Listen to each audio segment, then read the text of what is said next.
Vamos a ver, ya anunció nuestra hermana Carlita, hoy un atributo, y si podemos buscar en nuestras Biblias el Salmo 139, como una introducción nada más, ya que vamos a estar tocando varios pasajes, ya que estamos estudiando los atributos de Dios, y para comprenderlos mejor, pues tenemos que mirar en todas las Escrituras, amén. Salmo 139, a partir del verso 7, ¿verdad?, hasta el 13, amén. Dice la palabra del Señor: ¿a dónde me iré de tu espíritu? ¿Y a dónde huiré de tu presencia? Si subiere a los cielos, allí estás tú. Y si en el Seol hiciere mi estrado, he aquí, allí tú estás. Si tomare las alas del alba y habitare en el extremo del mar, aún allí me guiará tu mano y me asirá tu diestra. Si dijere ciertamente las tinieblas me encubrirán, aún la noche resplandecerá alrededor de mí. Aún las tinieblas no encubre de ti, y la noche resplandece como el día. Lo mismo te son las tinieblas que la luz. Porque tú formaste mis entrañas, tú me hiciste en el vientre de mi madre. Padre, venimos en esta hora delante de tu presencia. Señor, la magnitud de tu grandeza, de tu poder, de tus atributos, Señor, nos sorprenden, nos revelan quién eres tú y quiénes somos nosotros, y cuán agradecidos, confiados, tranquilos podemos estar en el hueco de tu mano. Dios mío, háblanos en esta noche, revélate a nosotros, haz que caigamos en adoración, Señor, reconociendo tu grandeza, admirándote, Señor. Toma del carbón encendido de tu altar y pásalo por mis labios, para que nada inmundo salga, Señor, en el nombre de Jesús. Amén y amén. Tomen asiento, amados. Estamos viendo los atributos de Dios, y en esta noche, como bien anunció nuestra hermana Carlita, nos toca la omnipresencia de Dios. Amén. La omnipresencia de Dios.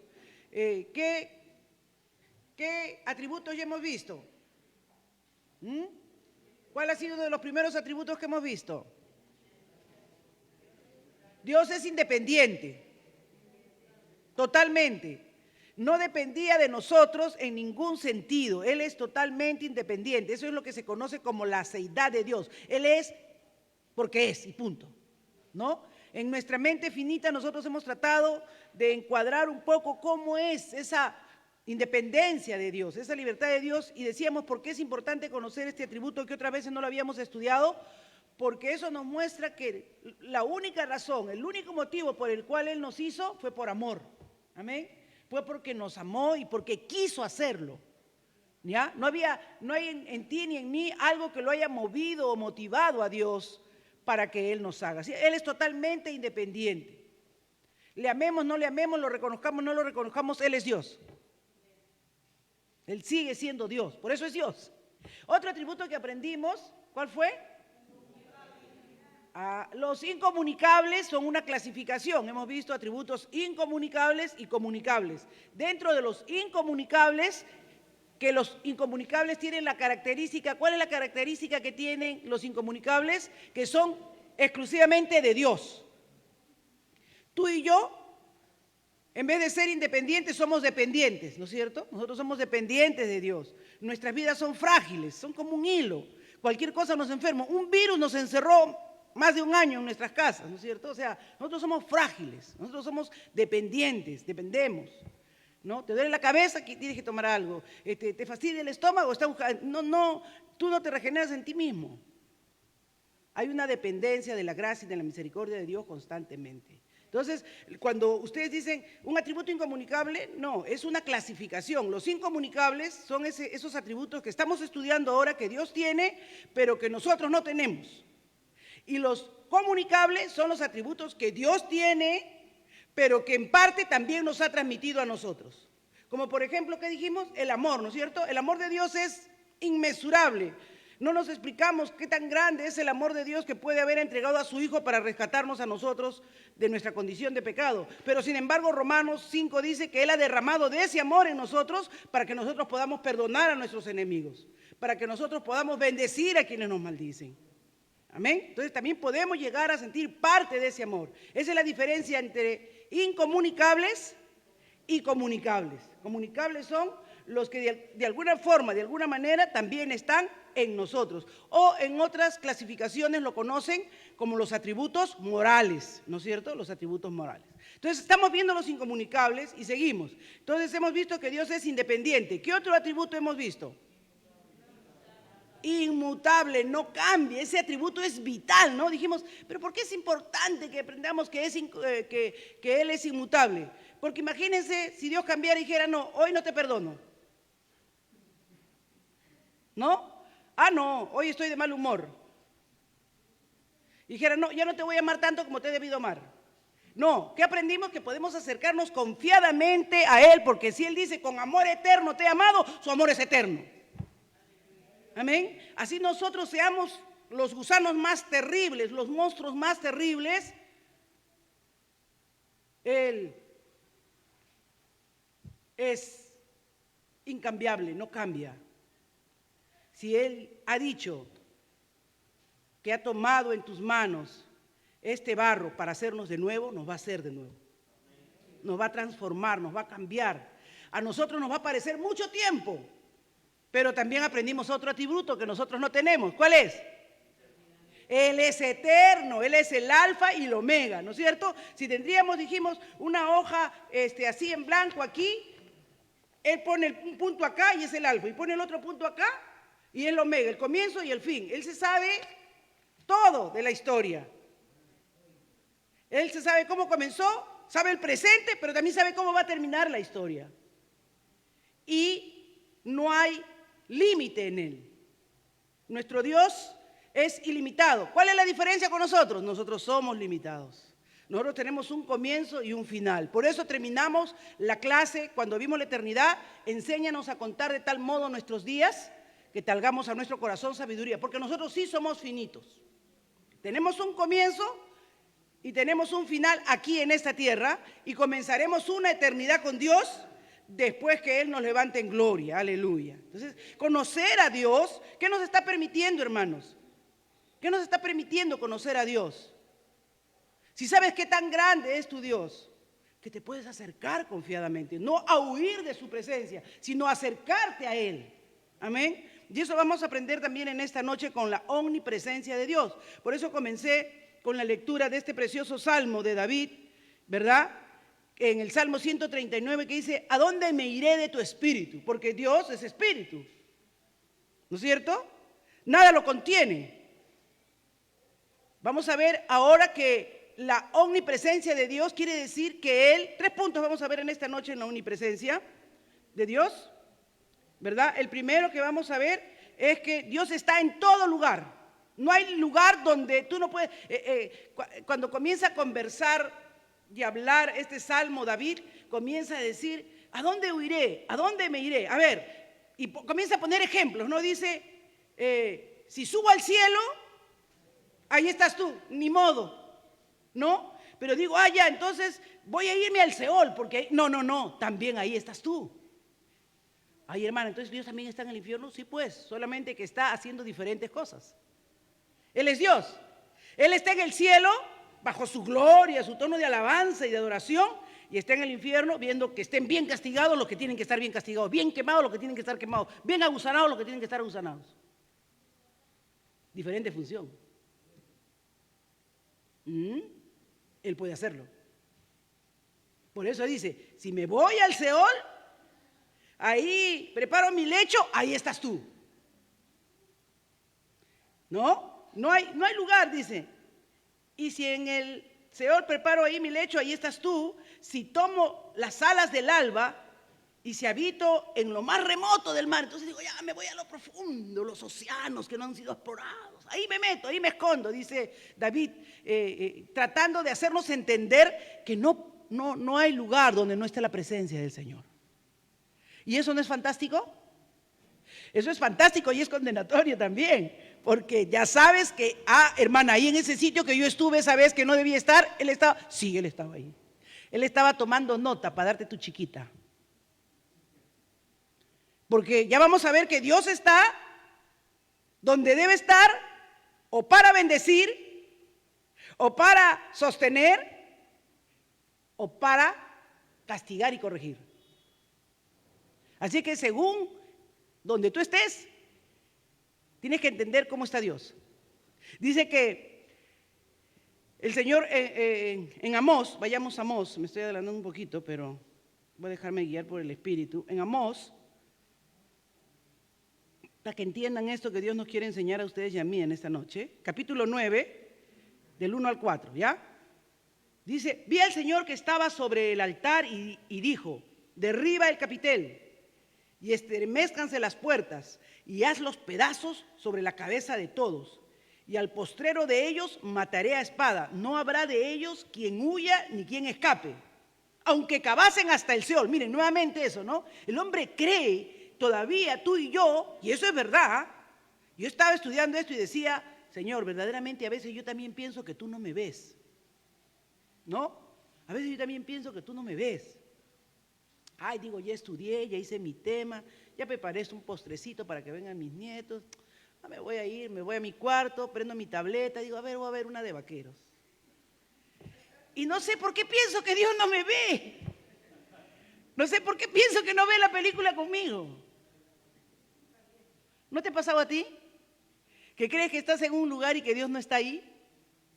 Esta noche tienes que salir entendiendo que no hay lugar donde Dios no esté. Por eso es omnipresente. Él es omnipresente. Todo. Presente en todo lugar, en todo sitio. Y miren qué más dice, ¿ah? De allá los tomará mi mano. O sea, les está diciendo, ustedes creen que si se van al Seol, que es lo de abajo, no lo voy a encontrar. De allá los tomará mi mano. Y aunque subieren hasta el cielo, de allá los haré descender. Si se escondieren en las cumbres del Carmelo, que supone que era una montaña muy alta, allí los buscaré y los tomaré. Y aunque se escondieren de delante de mis ojos en lo profundo del mar, allí mandaré a la serpiente y les morderá. O sea, como diciendo, no hay lugar donde yo no te mande tu chiquita. No hay lugar donde yo no te haga ver cómo el pecado ha venido a destruirte. Yo lo voy a permitir para que tú entiendas que no puedes huir de mi presencia, para hacerte regresar aunque sea mordido. ¿Cuántos pueden alabar al Señor? Dice, el Señor Jehová de los ejércitos es el que toca la tierra y se derretirá y llorarán todos los que en ella moran y crecerá toda como un río y mermará luego como el río de Egipto. O sea, Dios está, hermanos, este pasaje nunca lo había entendido tanto como lo he entendido ahora, hermanos. Y digo, Señor, de verdad, ¿a dónde? Por eso David decía, pues ahora entendemos mejor el Salmo 139, ¿no? ¿A dónde me iré de tu espíritu? Señor, tú conoces mis entrañas, tú viste en el vientre de mi madre, no necesitabas ecografía, sabías que era varón. Hermanos, ¿se dan cuenta de lo que Dios nos está diciendo? Que Él escudriña la mente, los pensamientos. Tú no sabes ni las intenciones, pero Él discierne las intenciones del corazón. ¿Dónde no estará Dios? Así que Dios está ahí, en todo lugar. Lo precioso es que cuando nosotros recibimos y aceptamos a Jesucristo como nuestro Señor y Salvador, somos conscientes que Él ha venido a morar en nuestra vida. Amén. Somos conscientes de que ya Él no habita en templo hecho de mano de hombres, sino que habita en nuestra vida. Y al habitar en nosotros, esa conciencia de Dios debería hacernos un verdadero adorador. Alguien que al saber quién es Él, lo magnífico, lo bello, lo hermoso que es Él, ¿verdad? Tiembla su presencia, tiembla su presencia. Entonces, continuemos con la clase. Muy bien. ¿Cómo vamos a definir entonces omnipresencia? Ahí en la pizarra seguramente mi querida y amada Tracy, que de verdad es una ayuda invalorable, va a ponerles la definición.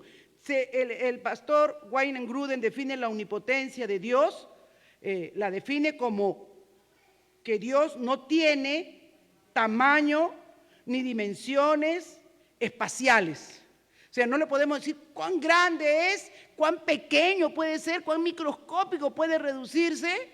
No, Él no tiene dimensiones espaciales y está presente en todo punto en el espacio, con todo su ser, Ojo, anoten eso, con todo su ser, y sin embargo, ahí viene el tercer punto que vamos a ver en esta noche, Dios actúa en formas diferentes en diferentes lugares.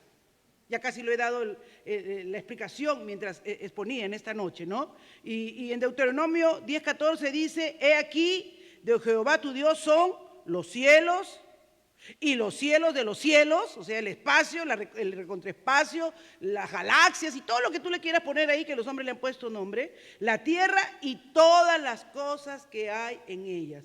De Dios es todo. Y si es todo, Él lo ha creado todo, lo ha hecho todo, lo ve todo.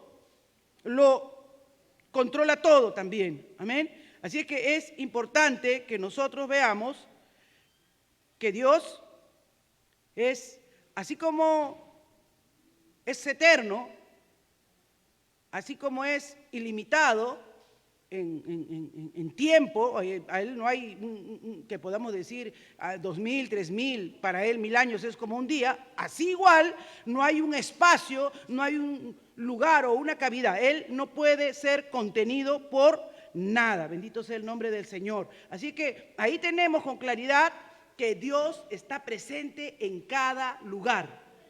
Dios, repetimos eso en esta noche, Dios está presente en cada lugar. No hay un lugar donde yo pueda huir de la presencia de Dios.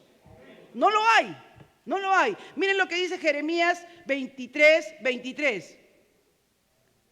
¿Soy yo Dios de cerca solamente? Dice el Señor. Dice Jehová, y no Dios de muy lejos. ¿Se ocultará alguno, dice Jehová, en escondrijos que yo no vea?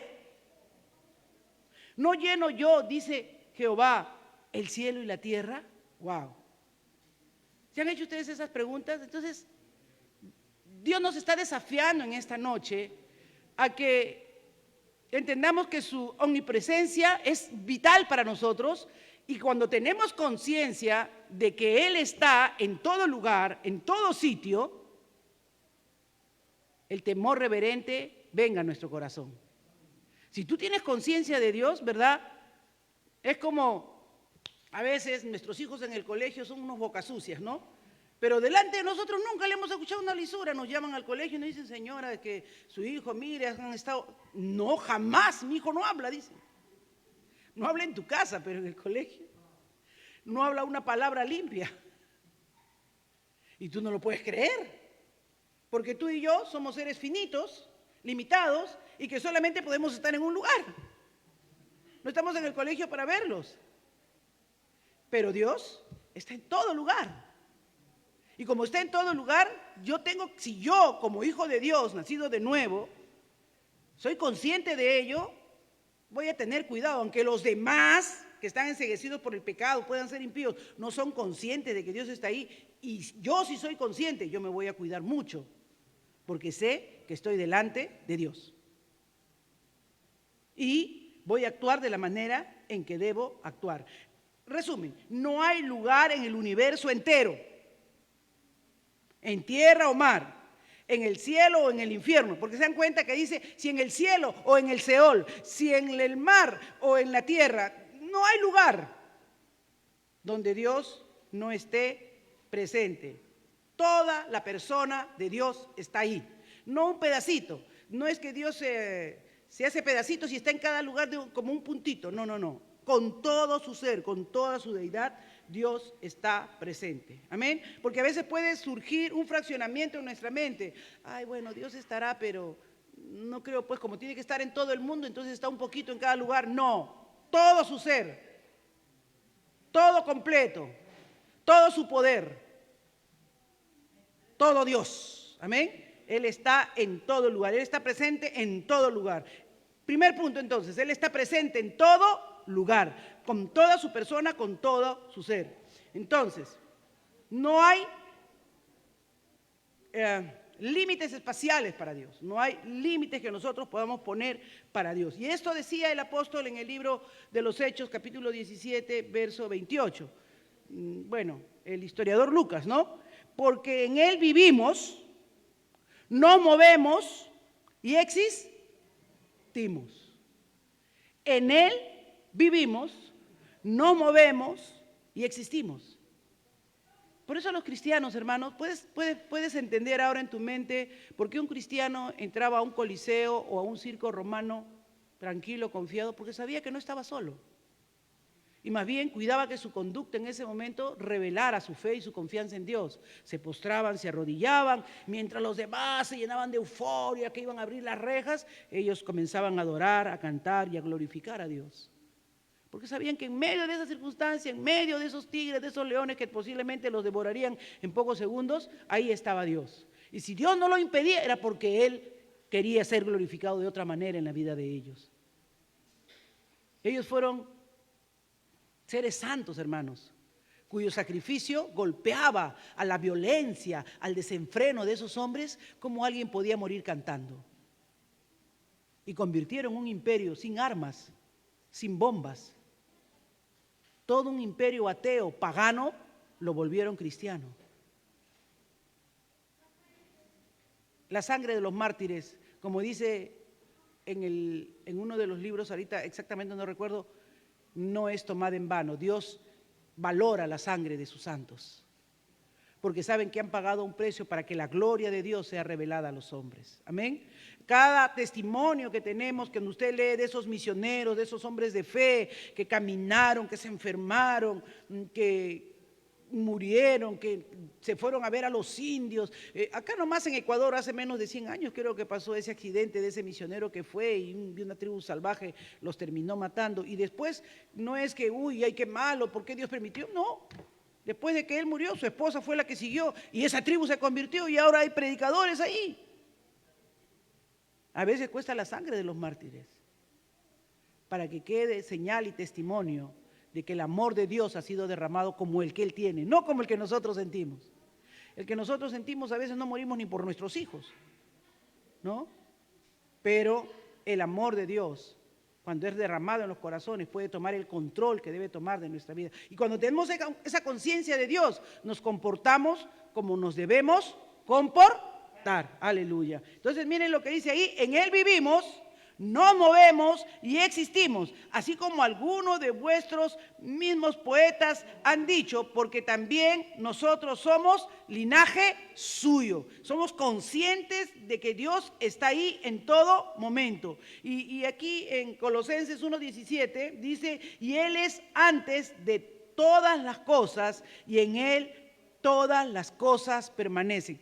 Cristo sostiene todo esto, hermanos. Dios está en todo lugar. Punto 1, sin discusión, Dios está en todo lugar. Muy bien. Punto 2, Dios no tiene dimensiones. No te pongas a pensar de qué tamaño es Dios. No. Dios no tiene, no hay nada que lo pueda contener. ¿Quién nos reveló esto? Ahí en Primera de Reyes busquemos, si no me equivoco, 8:27, ahí lo he puesto en mis notas, creo. Primera de Reyes.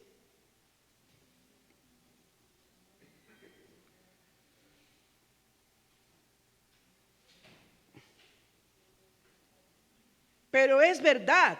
¿Quién dijo esto? Salomón, muy bien. Pero es verdad que Dios morará sobre la tierra. He aquí que los cielos de los cielos no te pueden contener. ¿Cuánto menos esta casa que yo he edificado? No lo podemos contener. Él no tiene, segundo punto que tenemos que aprender, que Él no tiene, ¿verdad?, dimensiones espaciales, no tiene límites. No podemos darle límites de espacio, de lugar. Isaías 66:1 dice, así dice el Señor, el cielo es mi trono y la tierra el estrado de mis pies. ¿Dónde pues está la casa que podrías edificarme? ¿Dónde está el lugar de mi reposo? Todo esto lo hizo mi mano y así todas estas cosas llegaron a ser, declara el Señor. Pero a este miraré. ¿A quién mirará el Señor? Al que es humilde y contrito de espíritu y que tiembla ante mi palabra. Dios no tiene límites espaciales. Dios no tiene dimensiones que nosotros podamos medir, ¿no? Cuando cantamos a las niñas, ancho así, no es solo decir ancho así, sino decir, Él no tiene límites. a Él no lo podríamos medir. Él no tiene esas dimensiones. En el libro de los Hechos, capítulo 7, verso 48, dice, sin embargo, a pesar de que es tan grande, inmedible, no tiene dimensiones espirituales, el Altísimo, que no habita en cosas hechas por manos de hombre, como dice el profeta. Amén. A Dios no lo puede contener ningún lugar. Por eso debemos tener, hermanos, un tremendo regocijo cuando Dios dice que Él habita en nuestros corazones, que Él quiere entrar a nuestra vida y que si tú lo aceptas y lo recibes, Él está ahí morando. Aunque no seamos perfectos, Él sigue obrando, Él sigue trabajando con tu vida y con mi vida. A veces nos vamos de vacaciones por años nosotros, nos perdemos por años. ¿Quién ha perdido el tiempo, Dios o nosotros? Él es eterno, Él es el principio y el fin, Él es el alfa y el omega, pero nosotros somos finitos. Y cuando menos te piensas, ¿no? Y te das cuenta y dices, sí, como el hijo pródigo, no, volveré a mi padre allá en la iglesia, con mis hermanos, mal que bien, ¿no? Yo estaba, adoraba y glorificaba a Dios, iba prosperando, iba saliendo adelante y de pronto me creí Superman y me fui al mundo y dije, voy a vivir mi vida, voy a disfrutar, como el hijo pródigo, pues, ¿no? Con rameras, tragos, fiestas, ya sabe Dios, tú sabes lo que te gusta. Pero ¿quién, cuando vuelve en sí regresa, quién ha perdido el tiempo? El hijo pródigo. En una oportunidad había un ejercicio que hacían en la universidad, en esas conferencias grandes que dan, ¿no? Y decía, a ver, levanten la mano los mayores de 50 años que se sienten satisfechos de la vida que han vivido. Casi nadie, hermano. ¿No? Casi nadie. Pero a los chicos entre 14, 15 y 16, ¿cuántos quieren vivir su vida? ¡Fum! Todos levantan su mano, ¿no? Pero cuando llegan a los 50 y les preguntan cuán satisfechos están de cómo han vivido, pocos pueden decir, sí, soy lo que quise ser, logré lo que quise alcanzar, tengo lo que debía haber tenido. ¿Por qué? Porque todos somos conscientes que en muchas etapas de nuestra vida hemos desperdiciado nuestro tiempo. Y no hemos hecho lo que debíamos hacer. ¿No escuchan? La mayoría de personas que somos mayores decimos, ay, si yo habría escuchado este mensaje, ¿yo qué habría sido así? No te habría creado de esa manera, no me habría portado con mi esposo de esa forma, habría tratado mejor a mi esposa. Porque sabemos que no nos comportamos como deberíamos, ¿no? Entonces, Dios no puede ser contenido, Dios no puede ser limitado, pero tú y yo, que somos limitados, cuando tengamos y entendamos perfectamente esa conciencia de Dios y entendamos que no hay lugar donde podamos huir de la presencia de Dios, ojalá que no huyamos de Dios, sino que nos acerquemos a Dios.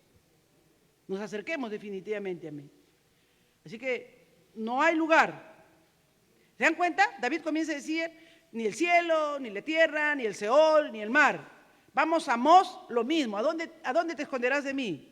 ¿No? Vamos a Salomón, dice, ni los cielos de los cielos. O sea, esa conciencia era lo que los hacía sabios. Lo que nos hace necios a veces a nosotros, desafortunadamente, es que nos olvidamos quién es Dios y quiénes somos nosotros. Y que los años perdidos, los días pasados ya no se recuperan.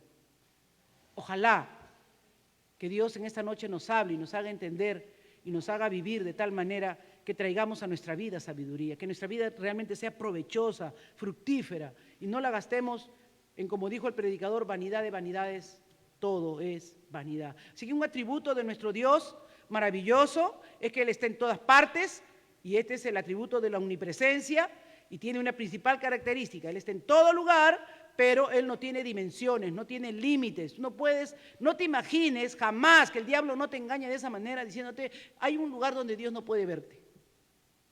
¿No? Porque si tú dices, no, allá en el infierno no me va a ver, también te va a ver. Se va a asegurar de que te quemes bien.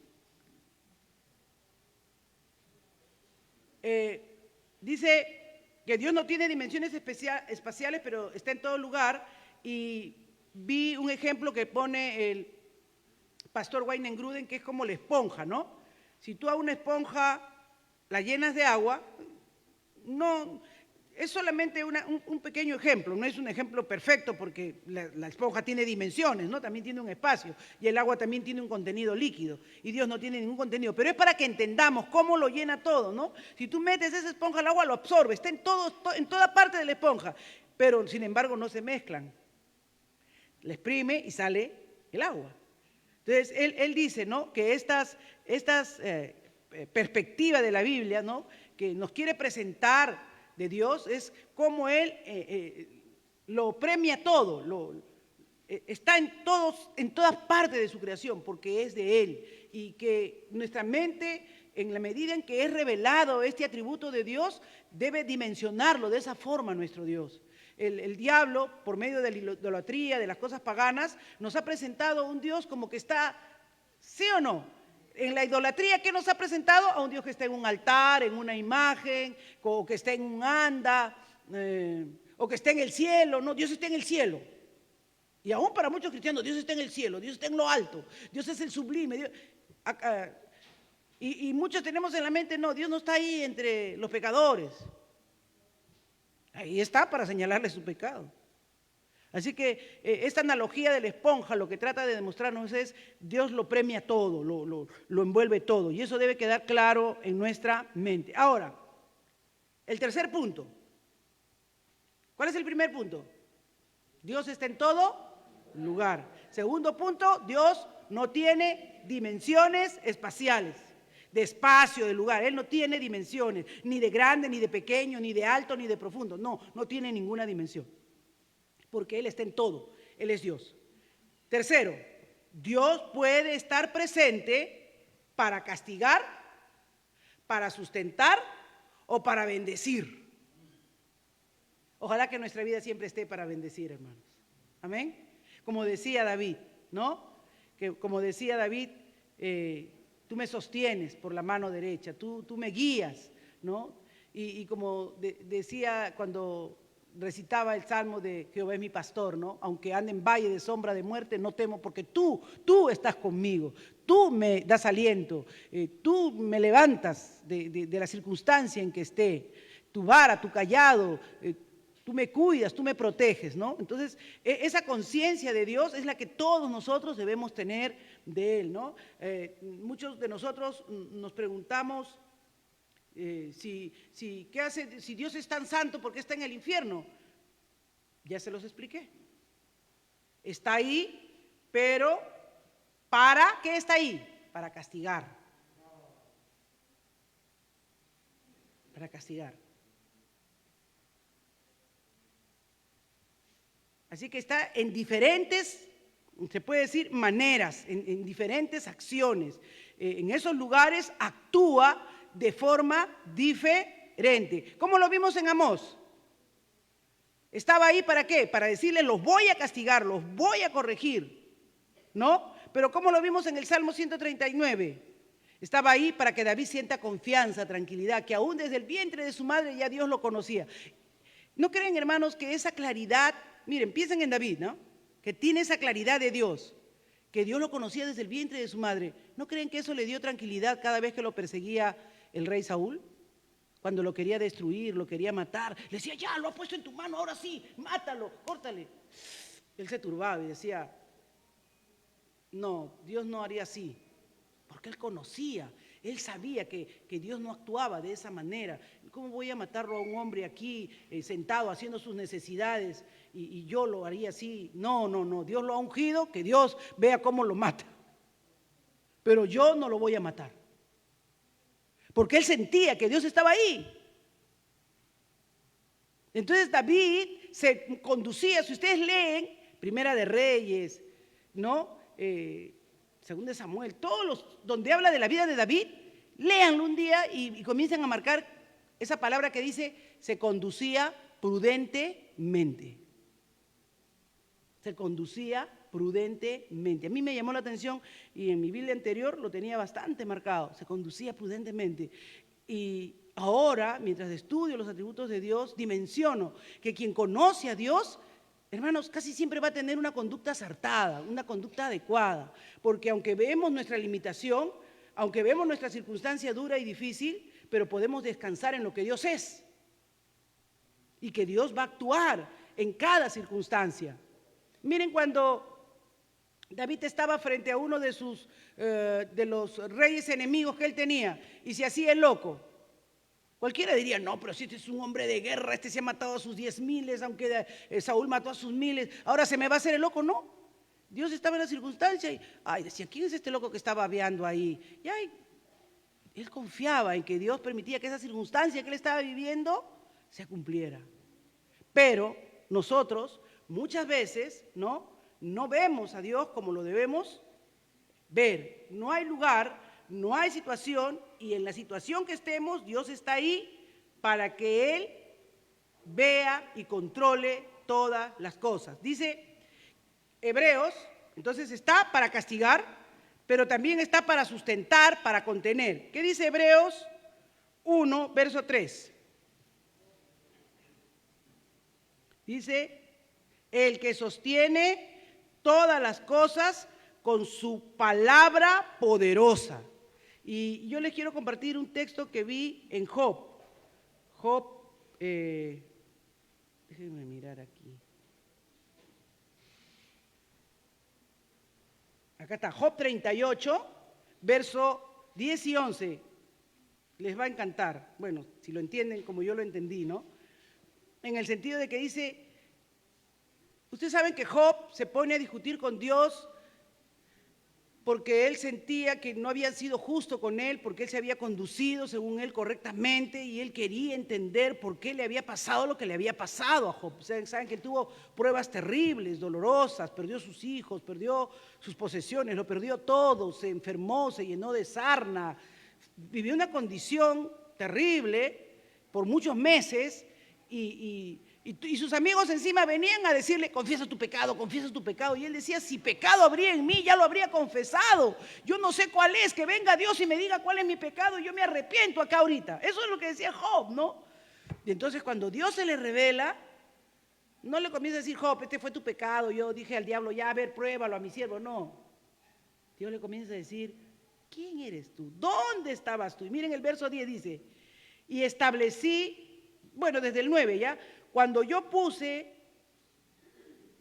nubes por vestidura suya y por su faja oscuridad, y establecí sobre él mi decreto y le puse puertas y cerrojos. Aquí Dios está hablando, ¿saben de quién? Del mar. Miren en el verso 8. ¿Quién encerró con puertas al mar? O sea, para que entendamos, ¿no? Porque ustedes no podrían dimensionar las puertas que el mar necesitaría para que Dios la contenga como una represa. Pero Dios, lo que dice que Él con su poder puso una contención en el mar, porque si no, hermanos, ahorita estaríamos bañados en agua, todo con chance nos vendría encima. Pero dice acá, ¿quién encerró con puertas el mar cuando se derramaba saliéndose de su seno? O sea, cuando el mar estaba desbordado totalmente, todo era agua, todo el mar, él dice que él hizo retroceder el mar y le puso límite. Dice, y establecí sobre él mi decreto. O sea, puso una ley física ahí. No pasarás de esto. Le puse puertas y cerrojos y dije, hasta aquí llegarás. ¡Wow! Le está diciendo a Job, ¿tú te vienes a discutir conmigo? Yo le dije al mar, hasta aquí llegarás y no pasarás adelante. Y ahí parará el orgullo de tus olas. ¡Wow! Qué lindo habla el Señor, ¿no? Porque las olas nos dan miedo, ¿no? ¿Alguna vez ustedes han ido por allá por Miraflores cuando corren los tablistas? Que esperan que las olas se levanten, ¿no? Y bueno, en las películas nomás hemos visto las olas de Hawái, que dicen que son las más impresionantes para hacer ese corretablas, ¿no? Pero las olas asustan. Pero le dijo, esas olas no salen más, ¿saben por qué? Con toda esa violencia y ese ímpetu que tienen las olas, tienen un límite porque Dios se los puso. Le dijo, hasta ahí llegará el orgullo de tus olas. El Señor sostiene su universo. Él es el que pone los límites. Él sabe hasta dónde llega cada cosa, porque Él es el que controla su universo. Él está presente en su mundo siempre, poniendo el orden. Que Dios nos ayude a entender eso, amén. Por eso en su conciencia natural, en ese testimonio que se llama conciencia que Dios ha puesto para que el más pecador no diga, no Señor, a mí nadie me predicó el evangelio, porque dice que aún las cosas naturales revelan a Dios. Cuando pasa uno de esos temblores buenos, ¿no?, que nos hacen salir a la calle, la gente dice, Dios mío, Dios mío, Dios mío. Porque sabe que el único que puede parar eso es Dios. Ya no hay fuerza humana. Y cuando Dios dice, no, ahorita le meto a uno de 10, se caen las paredes, se rompe, se derrumban nuestros edificios que creemos que son tan sólidos, ¿no? Uno de los terremotos que a mí me impresionó mucho porque pude ver fue el de México, que lo pasaron por la televisión, como ese edificio tan famoso que era de Televisa, ¿no?, que es uno de los más grandes canales que tenía México, que era un tremendo edificio. Cuando fue ese terremoto, se ve cómo comienza a aplastarse como una galleta tostada, así como cuando tú aplastas las galletas que están enteritas. Se murieron cantidad de gente, se destrozó todo eso. Hay un monumento que, ¿cómo se llama esa calle, mi amor, que caminamos? Ay, Percepción, no sé cómo se llama, pero es bien chistoso, porque los monumentos son altos, ¿no es cierto? ¿Ya? Son altos, le hacen sus gradas de alto, pero ese monumento tú tienes que bajar, porque fue tanto el terremoto que en el terremoto eso se comenzó a hundir. Y en vez de quedar alto, ya quedó hacia abajo, entonces le han hecho las gradas hacia abajo para ver. Me quedé bien impresionada, dije, wow, ¿cómo habrá sido esto? Él es el que para las orgullosas olas. Él es el que hace polvo las grandes montañas. Él es el que deshiela los grandes icebergs de hielo. Por eso ese barco tan orgulloso que zarpó un día de Inglaterra diciendo, nadie lo podrá destruir, este Titanic. Después de este barco, olvídese de problemas. No llegó al otro lado del puerto. Porque Él gobierna. Él está en todas partes, está en todo lugar. Y toda soberbia y toda altivez del hombre, toda cosa que el hombre cree que puede desafiar al creador del universo, deja de ser. ¡Qué grande es nuestro Dios! Amén. Es un Dios del cual no debemos huir, sino al cual debemos acercarnos. Bendito sea el nombre del Señor. Así es que Él siempre va a estar ahí para, según las circunstancias, contener, bendecir o castigar. ¿Cuándo está bendiciéndonos? ¿Qué dice el Salmo 16:11? No dice, yo te bendigo ahorita que estoy acá. No, en el Salmo 16:11 el sentir solamente su presencia ya es bendición. Dice, me mostrará la senda de la vida. Dice David, decía en el Salmo 16:11, me mostrará la senda de la vida. En tu presencia hay plenitud de gozo, aleluya. Delicias a tu diestra para siempre. En tu presencia. No debemos, hermanos, temblar o asustarnos o vivir con miedo. Si somos hijos de Dios, Él nos ha perdonado y nos ha limpiado nuestros pecados, lo que debemos sentir es alegría, porque Él nos limpia, nos purifica, nos muestra su grandeza.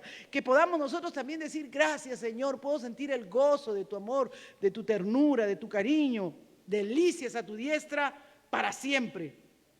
Hay un nuevo pacto con nosotros, un pacto más perfecto, dice Hebreos. ¿Cuál es?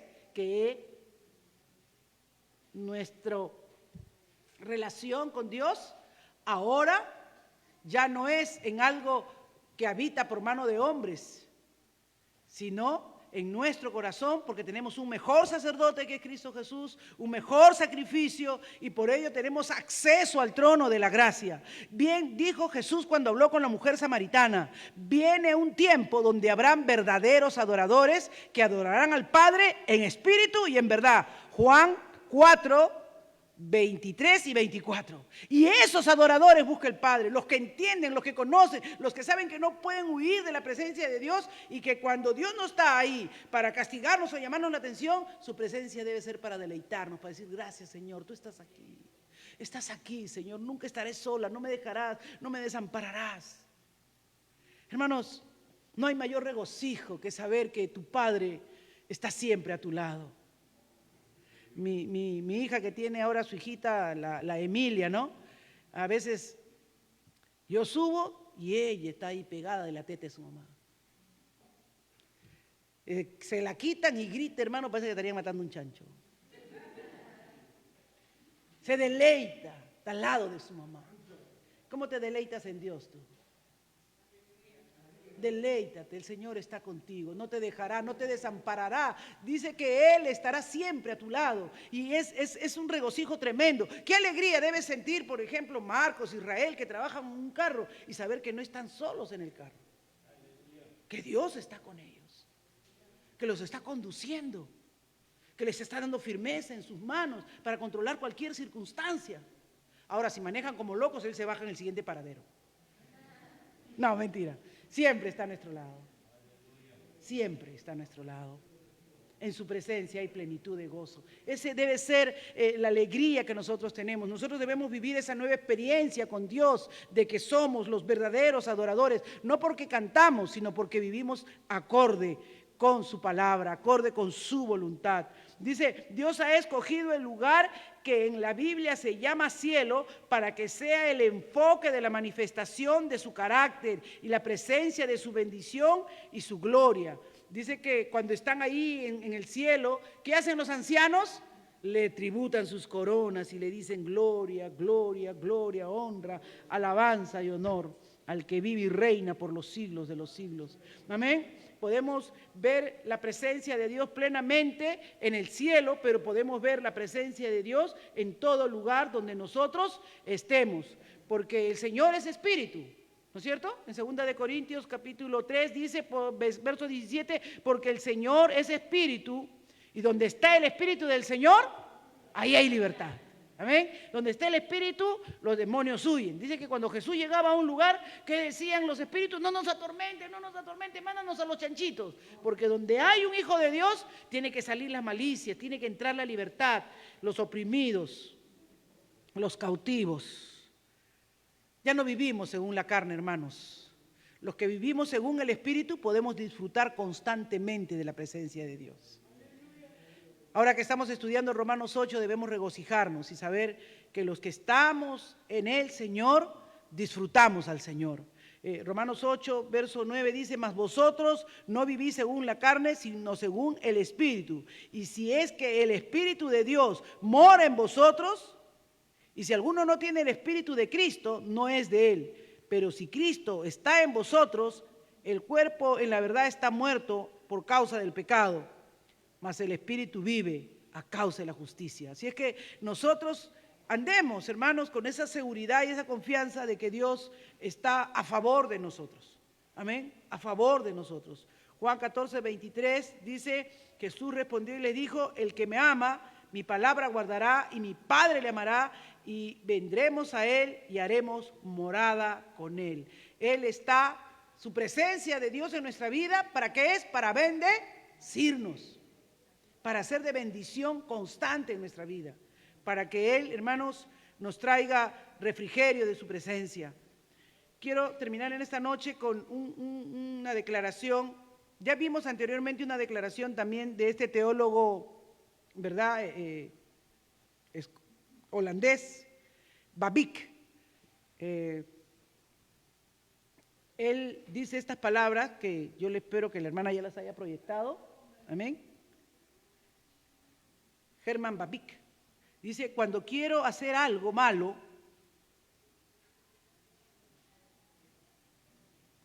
cuando quieres hacer algo malo, dice, cuando tú quieres hacer algo malo, te retiras del público a tu casa en donde ningún enemigo pueda verte.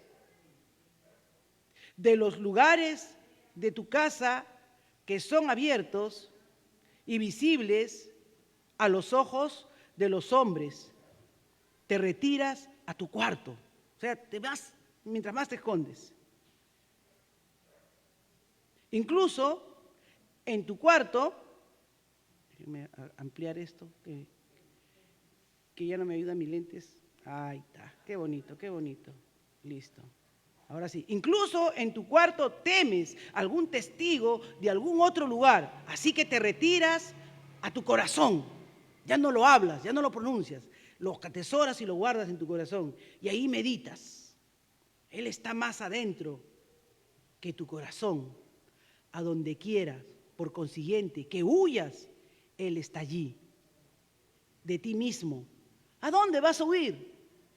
¿No te seguirá tú mismo a donde quiera que huyeras? Pero puesto que hay uno más interior incluso que tú mismo, no hay lugar a donde puedas huir de un Dios colérico, sino a un Dios reconciliador. No hay ningún lugar al cual puedas huir. ¿Huirás de Él? El consejo de Él es, no huyas de Él, huye hacia Él, ven hacia Dios. Amén. No creas, hermanos, como lo va detallando, ¿no? Tú crees que dices, ay, yo voy a hacer algo malo y lo voy a hacer en mi casa solo. Pero en tu casa solo tampoco quieres que nadie te vea y dices, no, mejor lo voy a hacer solo en mi cuarto. No, de repente alguien me escucha o ve algo en mi corazón. Pero Dios entra hasta tu corazón. Porque Él discierne tus pensamientos y las intenciones de tu corazón. Si Él ve todas las cosas, ¿a dónde huirás de Él? ¿Por qué vas a seguir huyendo de Él? No huyas de Él. Huye hacia Él, corre hacia Él. Cuando veas que el pecado te tienta, cuando veas que el diablo te acosa, corre hacia Dios. Busca a Dios, que Él estará siempre contigo porque Él está en todo lugar. Y Él está siempre presente para sustentar, para castigar o para bendecir. Si quieres que esté para bendecir, acércate a Dios. Cristo ha abierto un camino nuevo y vivo para que podamos acercarnos a Él, para limpiarnos de nuestros pecados, de nuestras rebeliones, de nuestras transgresiones. Padre, yo te doy gracias en esta noche. Me regocijo, Señor, en ser tu hija, en dimensionar y en entender que tú estás presente en todo lugar. No hay lugar, no hay lugar, no hay sitio, no hay profundidad donde podamos huir de tu presencia. Que podamos decir como David, ¿a dónde huiré de tu espíritu? ¿A dónde, Señor? ¿A dónde? ¿A dónde? Como decía este hermano Herman Bavinck, Señor, no importa cuán oculto querramos hacer algo, no importa cuán secreto sea para nosotros, pero dice, ¿podrás huir de ti mismo, de lo que tú sabes que estás sintiendo, que estás pensando? No, pero Dios sí lo sabe. Porque no hay lugar donde tú te puedas esconder de Dios. Corre al Señor, corramos a ti, Señor. Escudriñemos nuestros caminos y volvamos a ti. Sepamos en esta noche que no hay lugar, que no hay cosa que tú no sepas o tú no conozcas. Gracias, Dios. En el nombre de Jesús. Amén. Dios le bendiga, mis amados.